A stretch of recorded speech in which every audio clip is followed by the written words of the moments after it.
Hi, I was recently reading some research that shows that computerized cognitive behavior therapy is as effective as face-to-face therapy. Now, computerized cognitive behavior therapy is what I do with Panic Pit Stop, Mood Control, the Mindfulness Journey, Self-Esteem Challenge. So all of the programs that I create are in principle computerized cognitive behavior therapy. So, Panic Pit Stop, Mood Control, etc., they're as effective as face-to-face therapy. But what's also interesting is that people drop out of computerized face-to-face therapy. Turns out they drop out at more or less at the same rate from face-to-face therapy. But what I'm interested in really is how can we help people to use computerized cognitive behavior therapy, which in principle is a heck of a lot cheaper and a heck of a lot easier to access. I mean, you can do it on your own phone, your own computer, your own tablet. So it's much easier than going to see a therapist. Anyway, from the paper that I was reading, I've abstracted three principles that are really kind of simple and obvious, right? The first one is this: it's engagement. You have to be engaged and sort of interested in what the problem is. Now, human beings are really brilliant at avoiding stuff. If you've got a problem, chances are you might avoid it in the hope that it'll go away, and that's not a bad strategy. A lot of times things do go away. But with depression and anxiety, a lot of times things don't go away.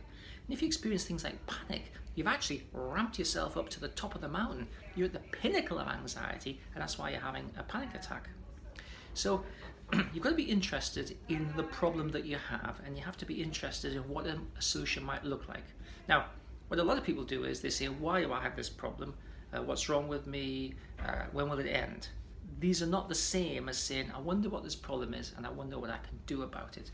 Okay, so I'm running a Facebook Live event on the 24th of January at 9 p.m. On my drpurvis.com Facebook or drpurvis.online Facebook page.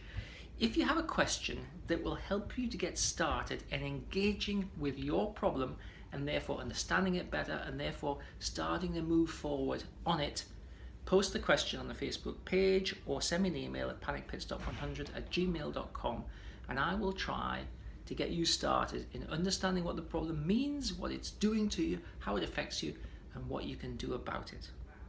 In the second video of this three-part series, I will tell you what you need to do once you start to engage with the problem to be able to really get ahead of it, put it to bed, get rid of it, remove it. Panic, anxiety, depression, stress are not things that you have to have in your life. And even things like fibromyalgia and other kinds of physical problems, right?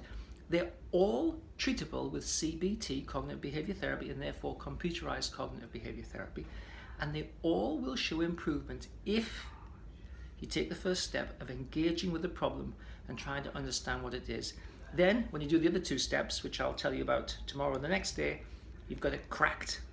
So join me for my Facebook Live on January the 24th at 9 p.m. GMT on my drpurvis.online Facebook page. I hope to see you there. Send me a question. Let me help you to get started in engaging with actually unpicking the problem. And in my language, it's like cracking the code, right? Your problem is encoded in some form of way that you don't understand, otherwise you'd have solved it. Let's crack the code of what your problem is, and let's start to really move it out of your experience. Thanks for taking the time to watch this and send me a question.